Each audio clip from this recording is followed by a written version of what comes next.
Hi everyone. घटना चक्र पूर्वावलोकन 2026 की इस महत्वपूर्ण श्रृंखला में आपका हार्दिक स्वागत है। आज हम पढ़ने जा रहे हैं दिल्ली सल्तनत का प्रशासन, एक ऐसा विषय जो यूपीएससी, बीपीएससी, एसएससी, यूपीपीसी तथा अन्य प्रतियोगी परीक्षा में बार बार पूछा जाता है।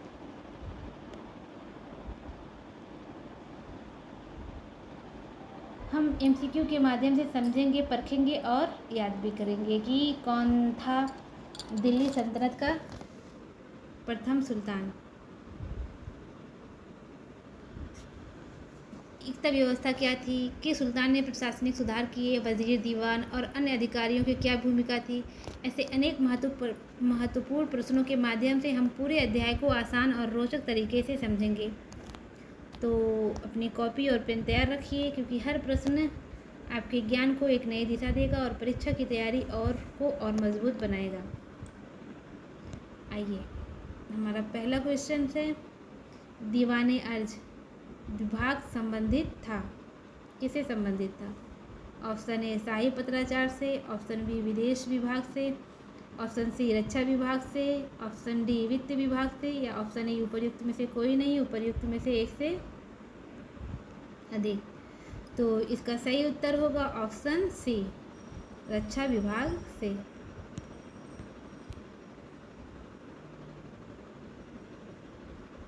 रक्षा विभाग से। इसकी व्याख्या देखते हैं। दीवाने अर्ज सल्तनत कालीन सैन्य विभाग था और इस विभाग का प्रमुख आरजे ममालिक कहलाता था।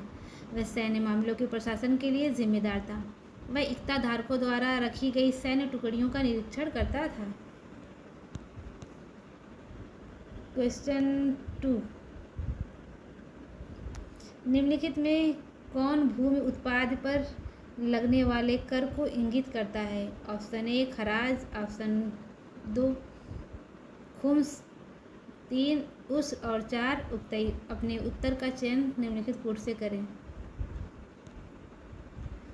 तो इसका सही उत्तर होगा खराज, उस और मुक्तई।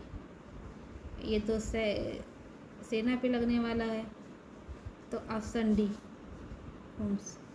Option D 1, 3, 4।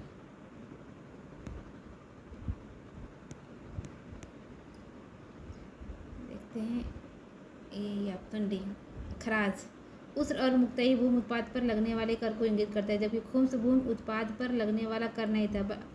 अपितु खुम्स लूट का धन था। खुम्स युद्ध में शत्रु राज्य की जनता से लूट से प्राप्त होता था। इस लूट का 4/5 भाग सैनिकों में बांट दिया जाता था और शेष 1/5 भाग किसमें? राजकोष में जमा होता था। किंतु अलाउद्दीन खिलजी और मोहम्मद तुगलक ने 4/5 भाग राजकोष में दिया और शेष 1/5 भाग सैनिकों में बांट दिया। सिकंदर लोदी ने गड़े हुए खजाने से कोई हिस्सा नहीं लिया।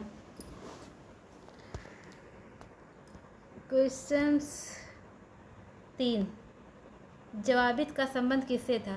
ऑप्शन ए राज्य कानून से। तो हमारा ऑप्शन ए ही सही है, क्योंकि यहाँ पे देख रहा है ऑप्शन ए राज्य कानून से। इसकी व्याख्या देखते हैं कि सल्तनत कालीन प्रशासनिक शब्दावली में जवाबित का संबंध राज्य के कानून से था।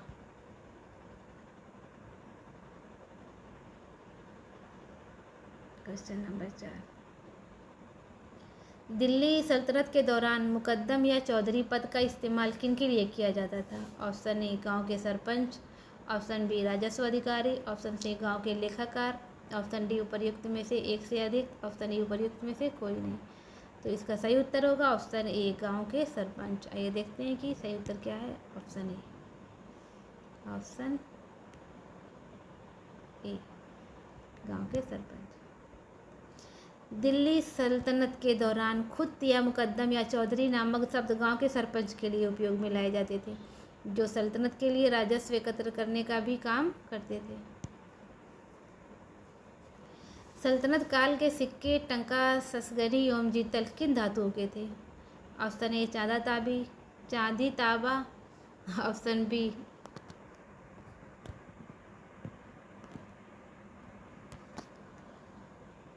सोना चांदी तांबा, ऑप्शन सी चांदी जस्ता तांबा और ऑप्शन डी सोना जस्ता तांबा, तो इसका सही उत्तर है ऑप्शन ए चांदी तांबा।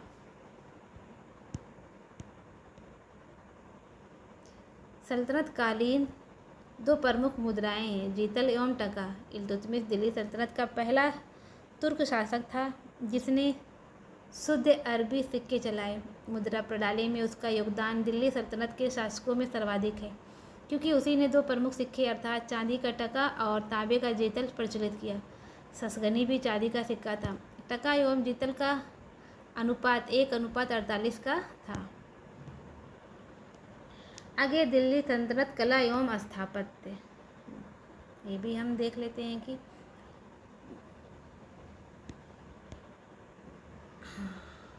क्वेश्चन 1 है, 2.5 दिन का झोपड़ा क्या है? ऑप्शन ए मस्जिद, ऑप्शन बी मंदिर, संत की झोपड़ी, डी मीनार। तो इसका सही उत्तर है ऑप्शन ए मस्जिद। 2.5 दिन का झोपड़ा किसने बनाया था?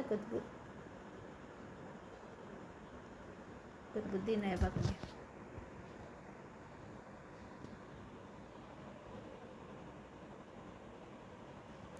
ऐबक ने दिल्ली में कुव्वतुल इस्लाम और अजमेर में 2.5 दिन का झोपड़ा नामक मस्जिदों का निर्माण कराया था। उसने दिल्ली में स्थित कुतुब मीनार का निर्माण कार्य प्रारंभ किया, जिसे इल्तुतमिश ने पूरा करवाया। क्वेश्चन 2, कुतुब मीनार किसके द्वारा पूरा किया गया था? ऑप्शन ए इल्तुतमिश। अभी आपने ऊपर देखा तो ऑप्शन ए को ही हम राइट कर देते हैं, ऑप्शन ए इल्तुतमिश। इसकी व्याख्या देख लेते हैं कि कुतुब मीनार का निर्माण कुतुबुद्दीन ऐबक ने प्रारंभ कराया और सुल्तान इल्तुतमिश के काल में इसका निर्माण कार्य पूर्ण हुआ। प्रसिद्ध सूफी ख्वाजा कुतुबुद्दीन बख्तियार काकी के नाम पर इसका नाम कुतुब मीनार रखा गया था। यह गोलाकार तथा 5 मंजिली इमारत है। फिरोज शाह तुगलक के शासनकाल में इसकी 4थी मंजिल को काफ़ी हानि पहुंची थी, जिस पर फिरोज ने 4थी मंजिल के पुनर्निर्माण के साथ साथ 5वीं मंजिल का भी निर्माण करवाया। इस प्रकार कुतुब मीनार में 4 मंजिलों के स्थान पर 5 मंजिलें बन गई, जो आज भी विद्यमान है। सुल्तान उलुग खां और रजिया सुल्तान ने कुतुब मीनार के निर्माण में कोई योगदान नहीं दिया। सी, अलाई दरवाज़ा का निर्माण किस सुल्तान ने करवाया? A Iltutmish, option B Balban, option C Alauddin Khilji, option D Firoz Shah Tughlaq. सही उत्तर होगा सी अलाउद्दीन खिलजी। अलाई दरवाज़ा का निर्माण सुल्तान अलाउद्दीन खिलजी ने कुतुब मीनार के निकट करवाया। इसका निर्माण लाल पत्थरों तथा संगमरमर के द्वारा हुआ। यह 1311 में बनकर तैयार हुआ। इल्तुतमिश के मकबरे की तरह इसमें एक चौकोर बड़ा कमरा है, जिसकी छत पर एक गुंबद है और इसकी चारों दीवारों में एक मेहराबदार प्रवेश द्वार है। नेक्स्ट है दिल्ली सल्तनत साहित्य, तो हम इसको भी देख लेते हैं।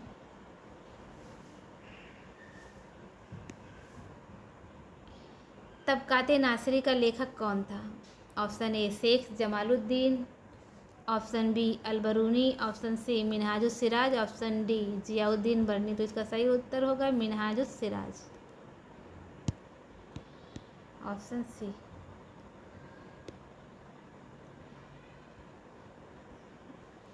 इसका व्याख्या देखते हैं कि तबकाते नासिरी का लेखक मिनहाजुस सिराज था, जो सुल्तान नासिरुद्दीन को समर्पित किया गया। यह ग्रंथ 23 अध्यायों में है। H.G. रॉबर्टी ने इसका अंग्रेजी में अनुवाद किया। इस पुस्तक में मोहम्मद गोरी की भारत विजय का प्रत्यक्ष वर्णन मिलता है। ज्ञातव्य है कि मिनहाज पहले इतिहासकार हैं जिन्होंने ये कहा था कि कुतुबुद्दीन ऐबक ने अपने नाम की मुद्राएं प्रसारित की और खुतबा पढ़वाया। मोरक्को की यात्रा इब्न बतूता का वृत्तांत किस रूप में जाना जाता है? Option A Rihla, option B Subh ul Asha, option C Tarikh Rashidi, option D रियाजुस्सलातीन और ऑप्शन ई उपयुक्त में से कोई नहीं या उपयुक्त में से एक से अधिक। तो इसका सही उत्तर होगा ऑप्शन ए रिहला।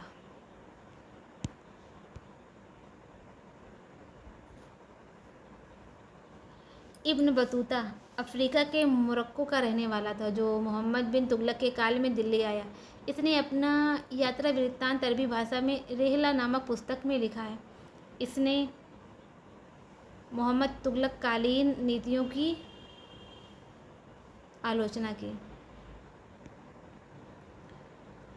थर्ड है, बारहमासा की रचना किसने की थी? Option A Amir Khusro, option B Imami Isami, option C Malik Mohammad Jayasi और ऑप्शन डी रस खान। तो इसका सही उत्तर होगा ऑप्शन सी मलिक मोहम्मद जायसी। बारहमासा की रचना मलिक मोहम्मद जायसी ने की थी। जायसी की पद्मावत, अखरावट तथा आखिरी कलाम में से पद्मावत का हिंदी साहित्य में महत्वपूर्ण स्थान है। ज्ञान दीपक नामक पुस्तक की रचना किस महान संत ने की थी? Option A Salar Masud Ghazi, option B Dariya Sahab, option C इमाम साह फ़कीह, ऑप्शन डी उपर्युक्त में से एक से अधिक, ऑप्शन ई उपर्युक्त में से कोई नहीं। तो इसका सही उत्तर है ऑप्शन बी दरिया साहब। संत दरिया साहब ने ज्ञान दीपक नामक पुस्तक की रचना की। वे बिहार के रहने वाले थे। सालार मसूद गाजी महमूद गजनवी की सेना के मुखिया थे। इनकी दरगाह बहराइच उत्तर प्रदेश में स्थित है।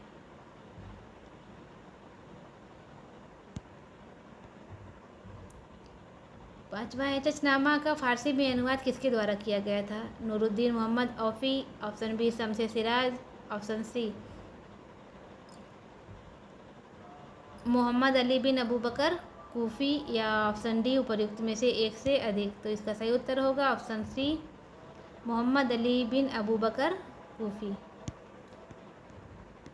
व्याख्या देखते हैं। चचनामा का फारसी अनुवाद मोहम्मद अली बिन अबू बकर कूफी ने किया था। चचनामा अरबी भाषा में लिखी गई पुस्तक है। इसके लेखक के नाम के विषय में स्पष्ट जानकारी प्राप्त नहीं होती है।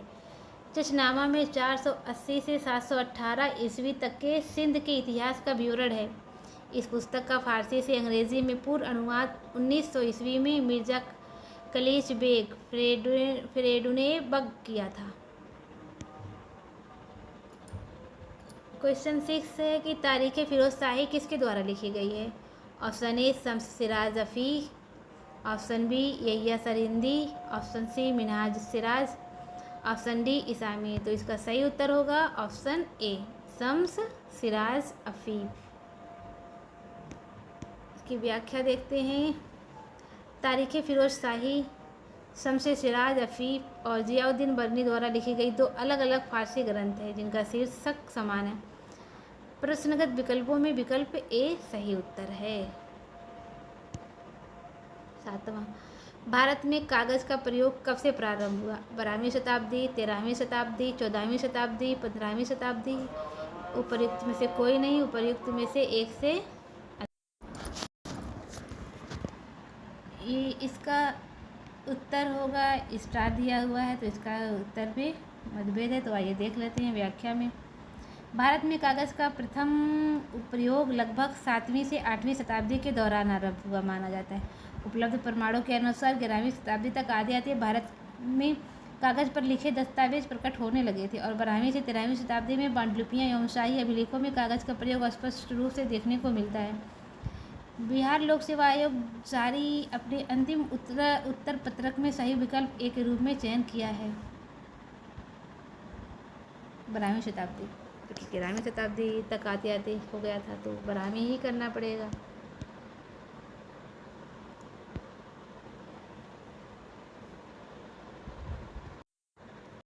नेक्स्ट अध्याय है कि उत्तर भारत एवं दक्कन के प्रांतीय राजवंश। क्वेश्चन 1 है, बहमनी राज्य का संस्थापक कौन था? तो हसन गंगू था ही ना। तो ऑप्शन ए अलाउद्दीन हसन, ये ही ऑप्शन सही है। Option A is right answer.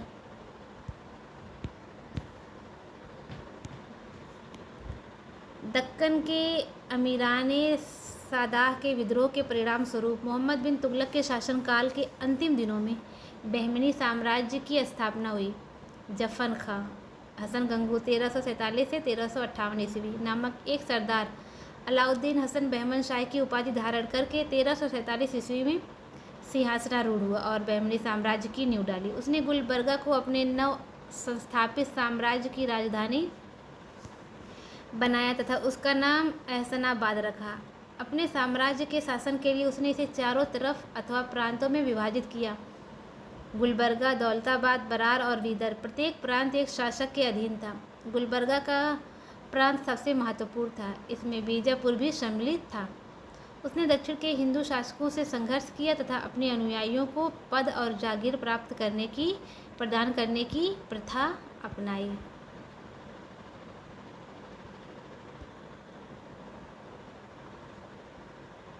आगे भक्ति एवं सूफी आंदोलन, जिसका फर्स्ट क्वेश्चन है शेख बहाउद्दीन जकरिया किस संप्रदाय के थे? ऑप्शन ए सुहरावर्दी संप्रदाय, ऑप्शन बी ऋषि संप्रदाय, ऑप्शन सी चिश्ती संप्रदाय, ऑप्शन डी फिरदौसी संप्रदाय, ऑप्शन ई उपर्युक्त में से कोई नहीं, उपर्युक्त में से एक से अधिक। इसका सही उत्तर होगा ऑप्शन ए सुहरावर्दी संप्रदाय, ऑप्शन ए। तो व्याख्या देखते हैं। भारतवर्ष में सुहरावर्दी संप्रदाय शेख बहाउद्दीन जकरिया 1182 से 1262 ईस्वी में प्रारंभ हुआ। सूफियों के इस संप्रदाय में शेख सदरुद्दीन आरिफ, शेख रुकनुद्दीन अबुल फतेह और शेख जलालुद्दीन सुर्खपोश बुखारी आदि हुए हैं। इस संप्रदाय के संत सुखमय जीवन पर बल देते थे, धन संपत्ति को साधना में बाधक नहीं मानते थे। सभी भक्ति संतों के मध्य एक समान विशेषता थी कि उन्होंने अपने वाणी को उसी भाषा में लिखा जिससे उनके भक्त समझते थे। तो यही आंसर सही भी है, ऑप्शन ए प्रेरित वर्ग।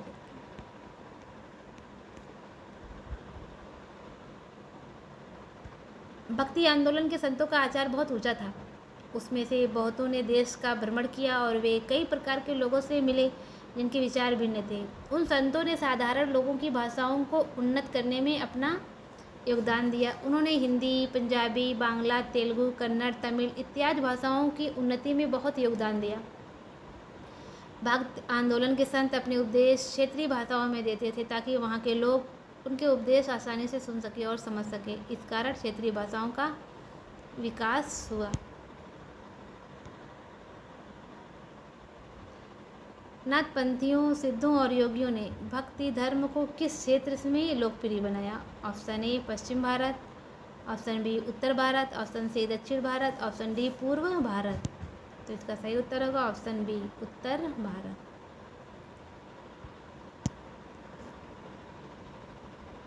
नाथपंथियों, सिद्धों और योगियों ने भक्ति धर्म को उत्तर भारत में लोकप्रिय बनाया। उनका मानना था कि मोक्ष का मार्ग निराकार की प्राप्ति ध्यान के माध्यम से संभव है, इसलिए इन्होंने योगासन, श्वास, व्यायाम और ध्यान जैसी विद्याओं के माध्यम से ईश्वर की प्राप्ति के मार्ग की वकालत की।